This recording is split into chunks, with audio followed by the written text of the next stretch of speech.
హన్మకొండ జిల్లాలోని ధాన్యం కొనుగోలు ప్రక్రియను జిల్లాలో వేగవంతంగా పూర్తి చేయాలని హన్మకొండ జిల్లా కలెక్టర్ సిక్తా పట్నాయక్ అన్నారు.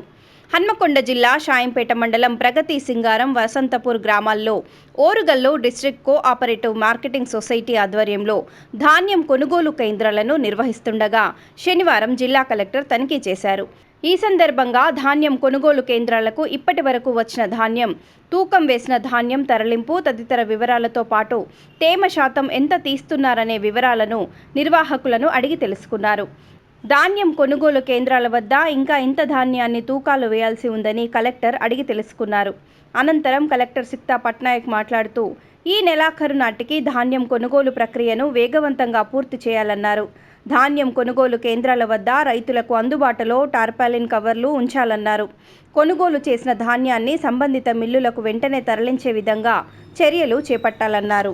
ఇప్పటి నుంచి ఎండ్ ఆఫ్ సీజన్ వరకు మేము అందరూ కూడా అలర్ట్ ఉంటాము అండ్ మినిమం ఇబ్బంది అండ్ మ్యాక్సిమం కన్వీనియన్స్ మొత్తం ఈ పార్టీ ప్రొక్యూర్మెంట్ సీజన్ కూడా కంప్లీట్ చేస్తాం. ఎస్టర్డేస్ ఫిగర్స్ చూస్తే ఆల్మోస్ట్ 70,000 మెట్రిక్ టన్స్ లిఫ్ట్ అయిపోయింది. సో మేబీ అబౌట్ 15%, 10 to 15% ఇప్పుడు లాస్ట్ పెండింగ్ ఉంటుంది. ఈ 10 to 15% కూడా మొత్తం పర్కాల్ డివిజన్లోనే పెండింగ్ ఉంది. సో డెఫినెట్లీ ఇలా వెదర్లో ఇది మాయిశ్చర్ తేమ ఇష్యూస్ వస్తాయి. సో మేము అందుకే టైమ్లీగా మరి మధ్యలో మేము మనం అందరూ చూస్తున్నాము, వర్షం కూడా వస్తుంది, అవన్నీ వస్తున్నాయి. సో మనం టైమ్లీగా అన్ని tarpaulin rest of the district నుంచి ఎక్స్ట్రా టార్పోలిన్స్ తీసుకొని మనం ఇక్కడ డిప్లాయ్ చేయడం అది నెంబర్ 1 ప్రికాషన్.